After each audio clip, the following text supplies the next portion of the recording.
I believe we're live. So, welcome to Tamarah's Closet. And today is just a really special day for me because my guest is a woman who was my best friend in high school. And it actually wasn't until recently that we reconnected on Facebook. And I found out she had been a teacher for like 21 years. She's a mother, a wife. She's a friend, an animal lover just like me, so she enjoys her life on her sheep farm with her husband and her dogs.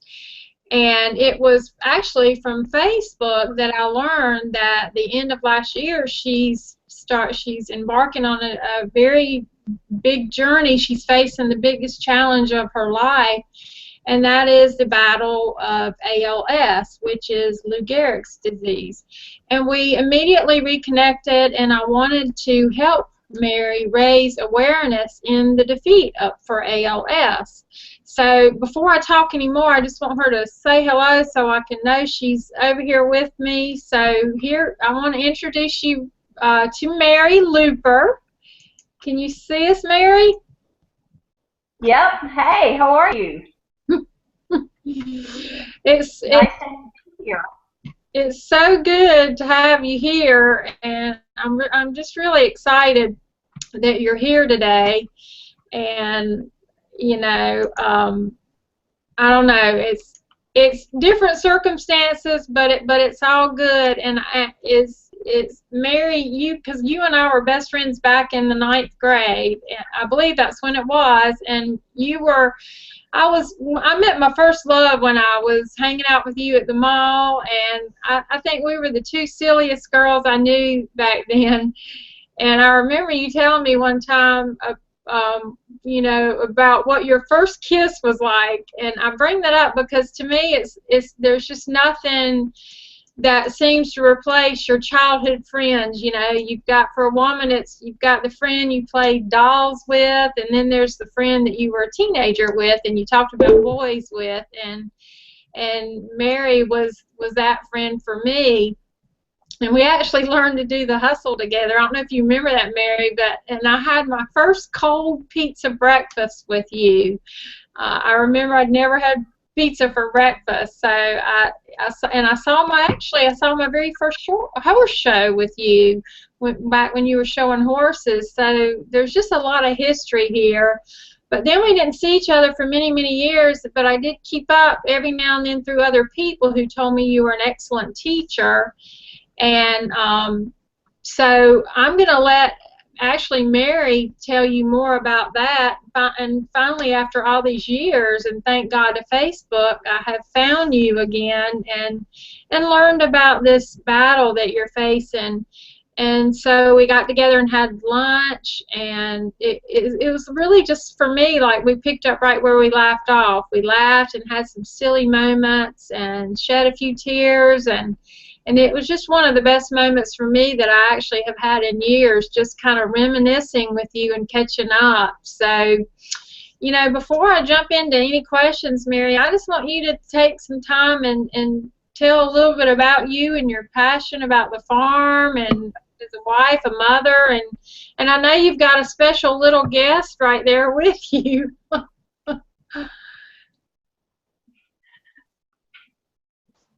Hey, everybody. Thank you so much for having me today. And Tamarah is so kind and gentle and wants to help us bring awareness. We had a little situation this morning down at the barn. We are having lambs right now, and this one is a bit sick, so I've brought her up to the house to keep her warm and take care of her while Mom is resting. And so I've got a little friend with me today. And if I didn't have her in my lap, she'd be screaming and so that's why she's with us today. And Tamarah thought you guys would enjoy seeing her. I was an elementary school teacher for 21 years. I love being a teacher. I really miss it. Last year was my last year because of my diagnosis. I'm married to my best friend, and we have 3 border collies, 2 cats, and right now about 30, but there'll be about 50 pretty soon because they're lame, you can see. I got love animals from my dad, who was a veterinarian, and been involved in dog sports for many years. I showed horses as a little girl. And right now we're still doing the sheep thing, and that's really about it about me. Well, what I want to do, Mary, is I'll let you tell the viewers just a little bit about what ALS is, because I know that there's still a lot of people that don't know, anything about the disease, and so I thought maybe you could share a little bit about that before we really got started with questions. Okay. ALS stands for amyotrophic lateral sclerosis, and it's often referred to as Lou Gehrig's disease. He was a young, famous baseball player who really gave the disease sort of a name because people knew it. It's a progressive motor neuron disease. It attacks brain nerve cells so that basically a patient can eventually no longer move any of his or her muscles. And the patient becomes paralyzed, but usually keeps all intellectual awareness. And basically they become a prisoner in their own body.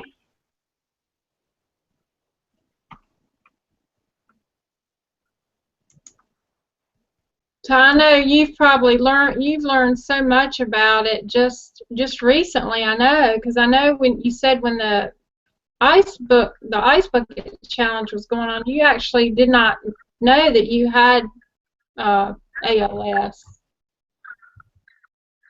And we had lunch. You're right. Right, you didn't know then, isn't that right? Yes. Okay. We had lunch a few weeks ago, and you told me, I wanted you to share with them, you have a rare form and a familial type. Can you tell a little bit about what that means? Yes, I have what's called familial ALS, and it's only 5 to 10% ALS patients have what's called familial. It runs in the family, and there has to be at least 2 blood relatives that have had it in order for it to be considered familial. And in my case, my grandmother had it, my mother had it, and currently my brother has it right now. My grandmother had arm and leg weakness and died paralyzed, but she was never diagnosed. My mother was diagnosed with another neuromuscular disorder, and I was her caregiver. And then my brother was just diagnosed this past summer with a combination of Parkinson's and ALS. And when I was diagnosed, my neurologist was at Wake Forest, which is where I took my mother. They had her records in their archives, and he was able to go back through all her testing, and he says that more than likely she was misdiagnosed and actually did have ALS. So the reasons that I'm strongly in favor of trying to find a cure is to help my nieces and nephews. Yeah, I mean, I had never even heard of that. I didn't realize that, that there was a familial type. And you have such a great attitude, Mary. That's what has amazed me the most. And you were talking to me about how you were preparing your brother, who you told me was already in a wheelchair, and you were telling me about some equipment you had got him to use his computer, and you mentioned that you were also learning about what you'll be able to do. Can you tell us about that? And I was just, your thoughts that what was going through when you were helping him like that. I can't even imagine what you were, feeling, knowing that this would be possibly what you were about to face. Well, I think the hardest thing is that I can't help him very much, but the things I'm good at that nobody else who's close to him in the family is really great at is a little bit of computing.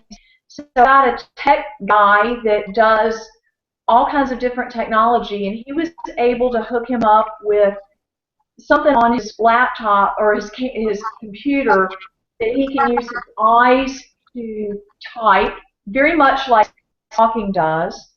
And he also, my brother's not able to lift his arms, but he can move one hand, he can move the fingers. So he gave him this really cool mouse that he can his eye and it's really neat. So it was fun to be able to help him. It was heartbreaking to see him. He can't walk. He can't feed himself. He's pretty much a prisoner in his own body, and I know that I can only hope I can be as brave as he is being through this. So that kind of keeps me going. If he can do it, my mom had so much dignity and grace. If I can help her, then I'll be fine. Yeah, well, you've been a really big help to him. I know that you've really been there for him, and I think it's your attitude, your positive attitude has got to be what keeps you going. And you were talked about some of the beginning signs that, you know, your first symptoms back when we had lunch a few weeks ago, and I was hoping you could share with any viewers out there, because there's probably going to be a lot of viewers watching the replay that, you know, have been recently diagnosed or know someone. So I know you were, I think you were teaching at the time you first noticed your first symptoms. What did you experience? Well, I was teaching. At first, I had this, I'd be walking down the halls. I taught third grade with little 8-year-olds, and I was walking down the halls, and I would hear this whap, whap, whap sound when I was walking, and I was like, what in the world is that? And I even asked my little young girlfriend across the hall, you know, did you hear funny I was walking? He says, yeah, I thought you were just a really loud walker. And then we were going out on when we'd have the fire drills, and we had to go way, way, way out past the playground. And I couldn't keep up with the kids, but I had the best class ever. And I just told the kids, go on out, and I'll catch up with you. And what really happened was in April when we had a field trip to Old Salem, and they have all these really old cobblestone streets. And I was having so much trouble walking on them. And I remember hollering out to one of my little boys and saying, hey, come here right now, I need you. And he's like, Miss Luper, I need it. Like, I know, but I need your help. I need your help so I can be good too. And so I had a real sweet little boy that let me hold his hand so I could walk along those cobblestone streets. And I realized then that something was going on and I needed to check it out. So went to my doctor, and that's when all the testing started. Now, did they know right away, immediately when they did the first testing, or? No, I went the day after school got out, and I spent the summer. I went through about 20 different tests. Went to a neurologist in Greensboro, near where we're from, and they ended up referring me to one of the specialty clinics, either at Wake Forest or at Duke. And I had set up an appointment at Wake because that's where my mom had been. So that worked out great since they had her records and they could help me, you know, look through that and figure out what was going on in our family. So it took, I started testing the first part of June, and it was September 8th when I was diagnosed, yeah. Wow. So tell everyone what areas what are your limitations right now? Where are you being limited right now with in the course, the part of the disease that is affecting you right now? Okay. Right now, I have symptoms started in the left leg with what they call foot drop. And that's where I could no longer lift my toes and my left foot off the floor. So before I was diagnosed, they got what's called an AFO brace, and it goes all the way under my foot and around. It goes up behind my calf on my left leg, and you wrap it around with some Velcro rocks. It's the coolest thing ever. I love Velcro. And it wraps around with Velcro, and with that in my shoe, I can still walk okay with that leg. It's gotten weaker over time, and now I have this walking stick that I walk around with, and I like it better than a cane. It helps keep me steady. It kind of gives me a backup to my left leg. I'm incredibly blessed because so far it's working. It's progressing peacefully. I know I've also got some weakness in my left arm, and one of the symptoms that a lot of ALS patients have, I can't say everybody because I have no idea, I'm not a doctor, but they have this twitching thing in their muscles. Apparently the nerves trying to send messages to get the muscles to work. They twitch all the time, and it's kind of cool looking scientifically because you can see it. It's like having a baby coming under your skin. It's wild. But it's moved into my right leg too, so I know it's progressing. But right now I feel incredibly lucky because I can still walk, I can still drive a car. And the thing with ALS is it moves different in different people. So some people have it start in their arms, and apparently that moves a little quicker from what I've heard. And believe I'm not an expert. And the worst case is when it starts with your swallowing and in your throat, and that goes incredibly fast.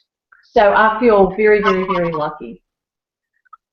Yeah, you are, and you were telling me. Now I don't know if that was the if I heard you right, but I had thought you said you had the type that was slow progressing. Is that what the doctors are telling you now still, or? I don't think they really know. I've got to give my baby some milk. I hope you guys don't mind. This is not part of the plan, but she's hungry, so why not? That's sort of from my life. I'm glad I can still do a little bit on the farm. Um, they don't really know right now how fast it is progressing, but I feel very lucky from the other patients I've met.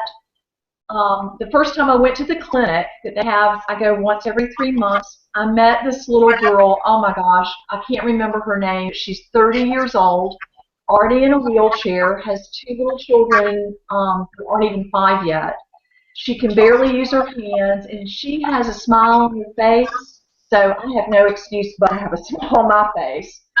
I'm 53 years old, and I've had a fabulous life, so I cannot complain at all.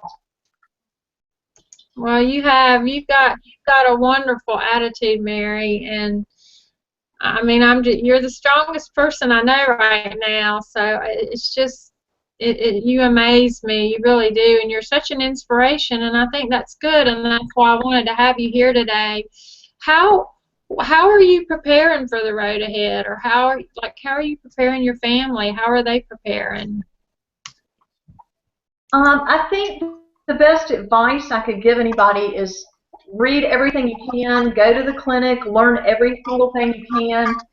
The ALS Association is the only nonprofit group in the United States that is trying to cure this disease, and they have state clinic or state associations or groups. Ours is the Jim Catfish Hunter Group in North Carolina, and they are so incredible. They've made free books, they've made free videos, they've got all kinds of information, and they help pay for and support the clinic I go to every 3 months with all the specialists. I get to see occupational therapists, physical therapists, nutritional specialists, as well as my neurologist, and it's just fabulous. So, yeah, they will be there for you. You can call them anytime, email them. They'll help you and learn everything you can. Right now, we are planning to gut our bathroom and replace it, which is going to cost a fortune. But it's got to be done because I'm not stable in a shower right now and have a great deal of trouble lifting my leg to get into the bathtub. So we're going to have to make a ramp-free shower that I can run a wheelchair into. So we're doing that, and we build a ramp out the back door to be able to get in and out in a wheelchair. And just trying to keep a sense of humor and keep it as upbeat as we possibly can. It's not fun. It's just not. But what are you going to do, right? Yeah, I know. But you are incredible at me and you and I, whenever we talked on the phone, you always make me laugh. So you do have laughter is the best medicine, and you've got a great spirit about it. What would you say is I don't know, your biggest challenge or concern that you're facing right now through all this? My biggest challenge is having to put my family through this. My husband and my stepson, particularly my husband right now. He has basically changed his whole job around so that he can spend more time with me. Um, I'm used to being the one to take care of everybody, take care of kids and all the animals, and do all the feeding and cleaning the troughs, and bush hogging on the tractor, and gardening, and canning vegetables, and just super active. And it's very hard to give up your freedom and your independence and your ability to do all that. The whole idea of having my husband bathe me, dress me, feed me is horrifying. It is. I think it is for anybody going through this. And on the other end, I am incredibly blessed to have a husband who loves me enough to want to take care of me. He is so sweet, it's not even funny. I'm incredibly lucky. I recently met a gal who just got diagnosed right after I did, and she has nobody but a 17-year-old son to take care of her. And I know, so I'm very, very lucky, and I know it. Wow. That, you are, and I know he's really been there for you, and I can imagine that would be a very big challenge for you, and you're in my thoughts and prayers through that part. I know, but you're just so amazingly positive, and you're an inspiration. What is keeping you going? How are you keeping your attitude so positive? Well, I was my mother's keeper. I helped her through this journey, and I kind of know what to expect, and that helps. I also know that if she can do it, I can. I also have a great family and wonderful friends like you who are so supportive and so sweet. My teacher friends are regularly trying to take me out, and they did an ice bucket challenge for me at school. I mean, they're just awesome. And like today, my best friends on earth, Henry and Lillian, drove up here to make sure that my you was okay, that had this little baby, and they just left a few minutes before we started this. And I couldn't ask for better friends and family, and what are you gonna do? It also gives me the time, Tamara. That's the one thing. We're all going to go somehow, and I could be hit by a car tomorrow. Who knows? But this gives me the time to say goodbye and um, reach out and hug people and love them and enjoy the time that I do have, instead of fussing about not having that much. Now, I will say, my son will get the move on here. He's dating a beautiful lady, and I would like for him to hurry up and get her done and get married so I can have a grandbaby. But we'll see how that plays out. But Yeah. he's a doll, and I'm very, very blessed that he is my stepson. And I thank the Lord big time that he is not my genetic son. I always wanted him to be. He has been with me since he was 5. My husband raised him all by himself. And I've been mommy for years and always wanted him to be mine. But since he is not mine, he will not inherit this horrible disease. And I'm so grateful that he won't. Well, that is good. That is a blessing, and you have been his mother, and I know it's got to be hard on him, and I know, I don't know, I just feel good about it. I feel like that you're gonna get to see those dreams, and you're gonna get to see him get married and have those grandkids, and just I'm keeping the faith for you. So I think your attitude is what's gonna get you through it, but it's also gonna I don't know, it can miraculously heal you in some way or give you more life. So I'm glad that you do have a positive outlook. I'm very happy to see that. I know you kind of already gave some advice. Is there anything else you would say to someone who's facing this right now or has loved ones? Is there anything else that you would tell them? Or I think look on the internet, reach out. You're not alone. There's lots out there, lots of websites you can and chat with other people.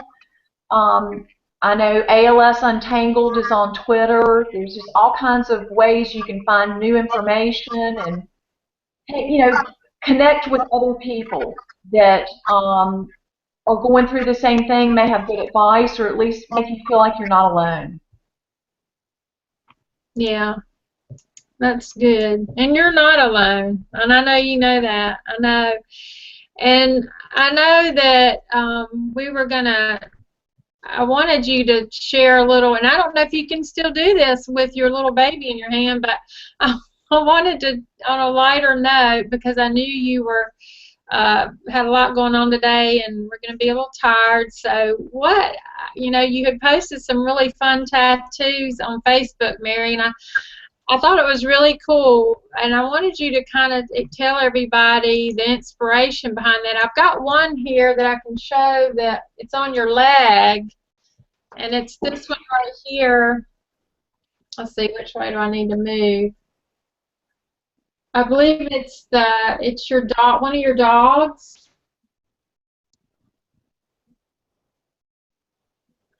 Yeah, that's one of my. That's one of our border collies, and the Scottish thistle was for the beauty of life, and the thorns for the yucky stuff like this diagnosis. The tree of life, and I just felt like I had it on the bad leg, and it was right at my diagnosis. Never in a million years did I think I would get a tattoo. But I love the art, and I thought it would be so special to have one of my dogs with me for always. And then I met some people through the internet at Northwestern University in Chicago who were doing a research program on familial ALS. And they need my brain and my spinal cord. And I was like, well, when I'm dead, I'm not going to need them. So, yeah, that's great. I'd love to help. And I got a crazy idea, well, why don't I just cover myself with all 7 dogs, because they've all been special. I can't just have one. So for birthdays and Christmas and Valentine's, I'm getting my little tattoos so that I can have them covered, and when they get my body to take my brain out, and all those little young cutie pies at the hospital are gonna, that'll make them laugh, right? So why not? I just thought it'd be kind of fun. So I've got one on my arm. I can show you sort of upside down. Let me stand up with my baby and I'll show it to you. See if this will work. Let's see if I've got, can you see it? Yeah. On my arm? Yeah.